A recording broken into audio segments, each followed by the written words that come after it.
I want to talk about something today that sits right in the middle of hunting culture, but almost nobody talks about it honestly. And that's this: why landowners don't trust hunters anymore. Now, before anyone gets defensive, let me say this up front. This conversation hits two groups of people: hunters and landowners.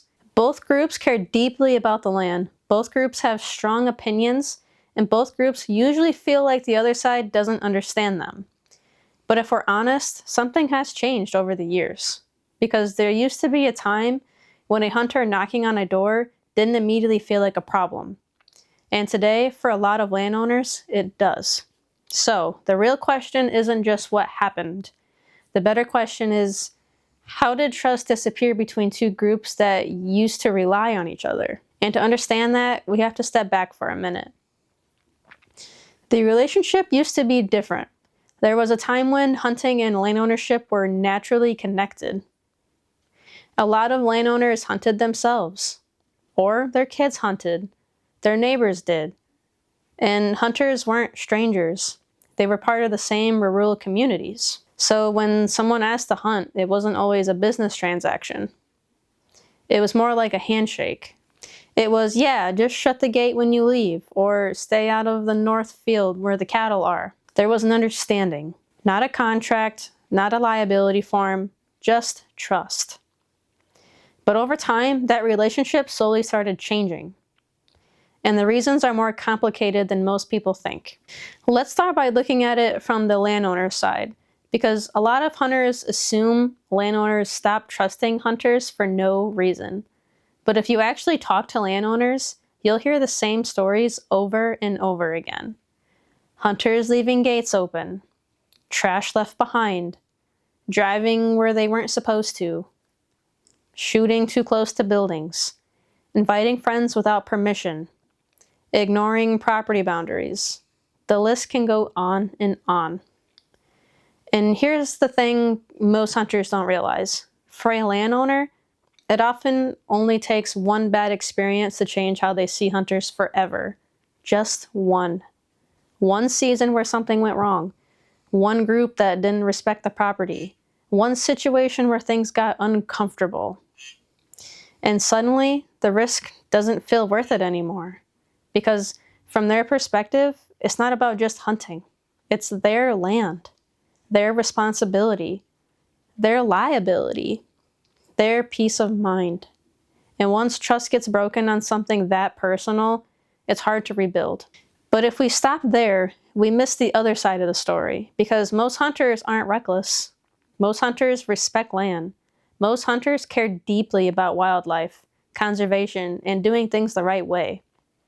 And when hunters hear landowners don't trust them anymore, it feels frustrating, because many hunters feel like they're being judged for things that they never did. They didn't leave trash, they didn't break rules, they didn't disrespect someone's property, yet they still feel like they're being treated as they might. And that creates resentment. Hunters start feeling like they're being pushed away from a culture that they care about. And landowners start feeling like hunters don't understand the responsibility of owning land.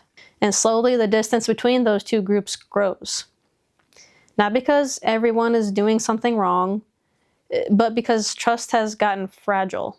Another piece of this conversation that we can't ignore is how hunting culture has changed in the public eye. Because today, hunting is more visible than it's ever been.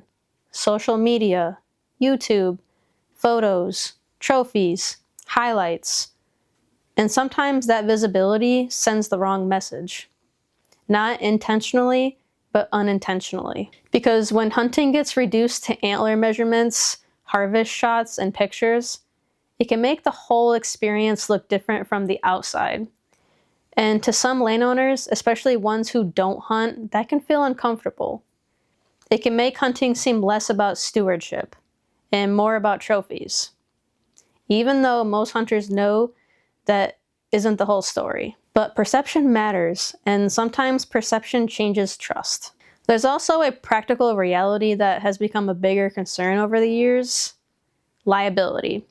Landowners today think about risk differently than they used to. If someone gets hurt, if someone damages something, if something goes wrong, the landowner can be pulled into it. And even if the chances are small, that responsibility makes people cautious. For some landowners, the safest decision becomes the simplest one: just say no. Not because they hate hunters, but because they don't want complications. But underneath all of these reasons, there's a deeper change happening too. A cultural shift. Because hunting used to be something that lived quietly inside the communities. It wasn't always debated. It wasn't always public. It wasn't always controversial. Today it's different, Landowners might have neighbors who oppose hunting. They might have family members who feel uncomfortable about it. They might simply want less conflict in their lives. So even landowners who respect hunting sometimes choose the easier path. Avoid the situation entirely. Again, not out of anger, but out of simplicity. Now, this is the part hunters don't always like hearing, but it matters. Sometimes hunters underestimate how much behavior off the stand affects trust. The way hunters talk to landowners, the way they handle rejection, the way they treat property, the way they talk about animals, the way they represent hunting publicly. All of those things shape how landowners see hunters. And the truth is, hunters don't just represent themselves, they represent hunting. Every interaction adds to that reputation, or subtracts from it. And when trust is already fragile, those interactions matter even more. But landowners aren't always seeing the full picture either, because for many hunters, hunting isn't just a hobby. It's tradition, it's family, it's time outside. It's the place people go to slow down and reconnect with something older than modern life. For some hunters, it's one of the last things that still feels real. So when that door feels closed, it can feel like something meaningful is disappearing. Not just an activity, but a culture. And that's something landowners may not always realize. So what actually rebuilds trust? Now, here's the question that matters most. If trust disappeared, can it come back? The honest answer is yes, but not quickly. Trust never comes back the same way it disappeared. It comes back slowly, through small moments, through consistency, through respect. Hunters who show they value land, landowners who see hunters as people instead of problems. And communities where both sides remember they actually care about many of the same things: wildlife, land, tradition, responsibility. When those values are visible again, trust has somewhere to grow. At the end of the day, the relationship between hunters and landowners was never supposed to be adversarial. It was supposed to be cooperative. Two groups connected by the same land. And maybe the reason this conversation matters is because trust doesn't disappear all at once. It fades slowly through misunderstandings, bad experiences, and cultural shifts. But the good news is trust can come back the same way. Slowly, through respect, through patience, and through remembering that the land itself is something both sides still care about. And maybe that's where the conversation should start again. And that's a reality hunters don't always think about.